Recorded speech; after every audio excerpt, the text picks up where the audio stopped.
Well, I think she'll embrace it.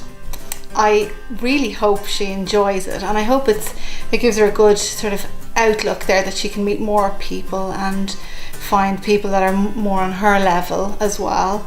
And I think it's good for her fitness and her mental health and physical health. I think it's brilliant for anybody to be taking part in a venture like this. Emma Doyle's lovely. She's a really strong person. She suffers from something called HSP, which is very similar to cerebral palsy, but she's kind of got that attitude that if you tell her she can't do something, she'll just go out and do it. So she's, endeavoured to run the mini marathon or walk the mini marathon several times. She's learning to swim and overcome a fear of water, and her challenge was a big leap. It was attempting to water ski, which, given both her physical disability and her fear of water, is a massive thing to take on. But she kind of takes every challenge she's given, and kind of really wants to push herself and find her limits, rather than being told what they are. And she's a really inspirational person. She's great. I wasn't actually surprised, because last year she did the Flora Heart Hero, so this is just another big thing for her. It's brilliant. I'm delighted for her. I know she can do it. Simon's relationship with his dad, I found very touching. There's a couple of moments where his dad says some really nice things, and I kind of went, I wish my dad said things like that about me.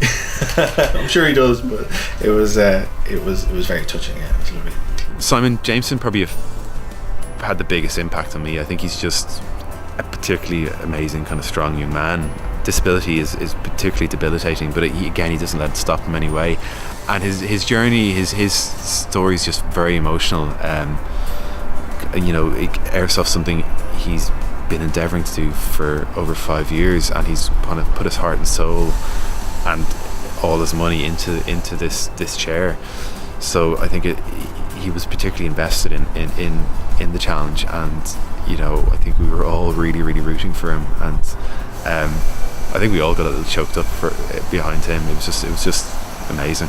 And they face things on a daily basis that everyone takes for granted, and then taking on challenges that I've never really done, and I kind of generally don't do. It kind of gives you a kick up your backside to get out there yourself a little bit more, and to take on challenges yourself that you wouldn't normally do, and to test yourself. I think that's what I took from it. But they're all just such sweet, nice people that I think it's hard not to find them really endearing and lovely. Every walk's a challenge with this guy.